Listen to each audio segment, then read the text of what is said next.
Hi everyone, welcome back to Earl Grey Books. I'm Ali. Today I'm talking about Aussie April continued because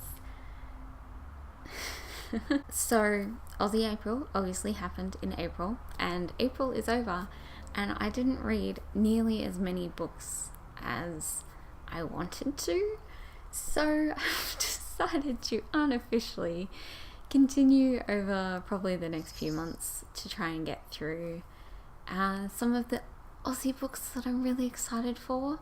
So while I didn't read as many as I wanted to in April, I did pick up a whole bunch of them and also just have a renewed interest in the ones that were on my shelf.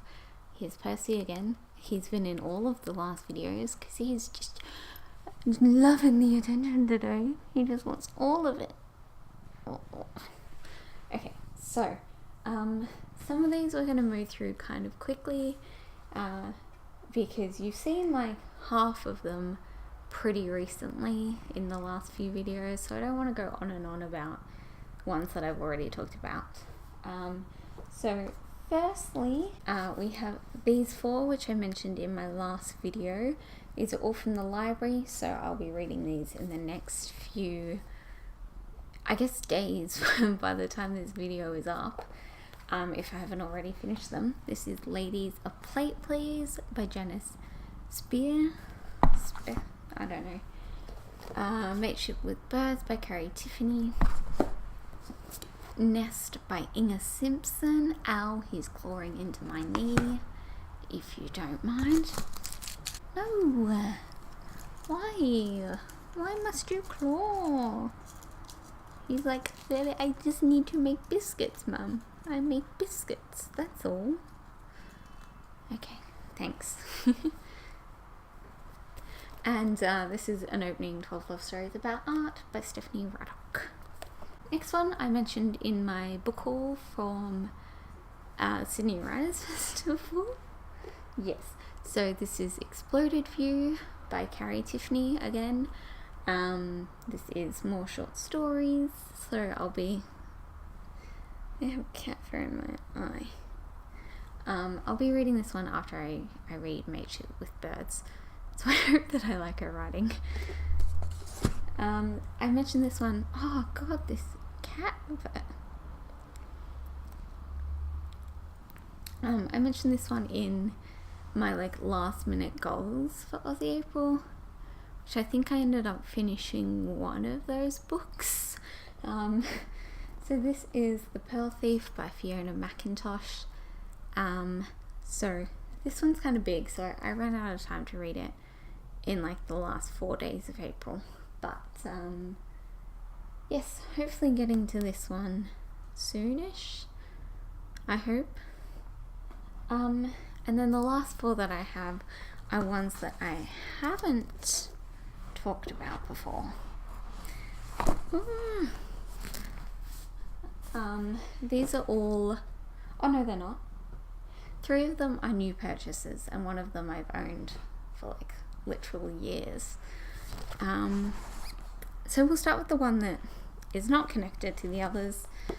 This is Night Games, Sex, Power and Sport by Anna Krine. This is a book about AFL, which is the Australian Football League. There's the football on the cover there. So this is about, it follows the trial of a sexual assault rape case from an Australian footballer. So it also looks at different men that are in the sort of football world, and yeah, I'm excited for this one. This is also part of the Stella project, and I will link that below. And yeah, I'm interested to get into this one, so we'll see how it goes. And then the last 2 I have are all by the same author, Melina Marshall. or Marquetta.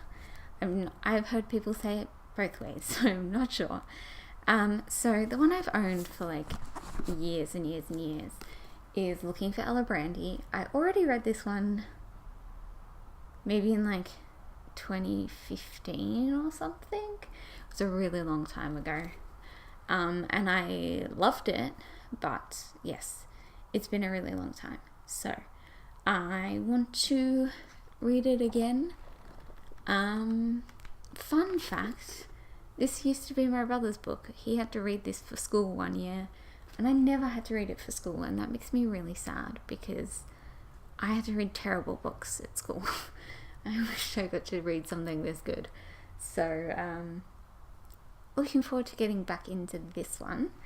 And then I've also previously read Saving Francesca, but I never owned it. So I bought myself a copy, as well as The Piper's Son, which is kind of a follow-on, I believe. I don't really know how to describe it. I haven't read this one before,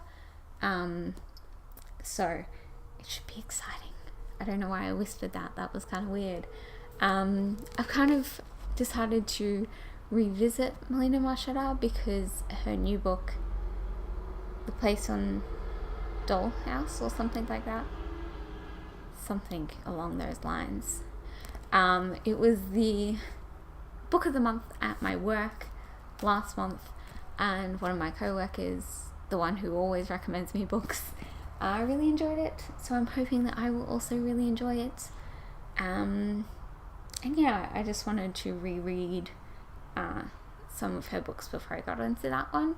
I would also really want to get my hands on a copy of On the Jellicoe Road, which again I've already read. That was the first Melina Marchetta I ever read and loved it. But I just haven't found a copy of it yet, and I didn't want to order it online, so I'm just gonna when I have my next shift, if I have time, I'll just order myself in a copy from work. And yeah, those are some of the Aussie books that I'd really like to get to in the next few months. Thanks again to Jacqueline and Doris for hosting Aussie April, even though I totally did not do any of the things I wanted to do. And yeah, let me know if you also were terrible at this readathon and that you're aiming to incorporate more Aussie books into your TBRs, or into your monthly reading, because I don't technically do TBRs anymore. Anyway, thank you all so much for watching, and I will see you guys in a few days with a video. I don't know what it's going to be yet, but we'll see. Okay, thanks for watching. Bye.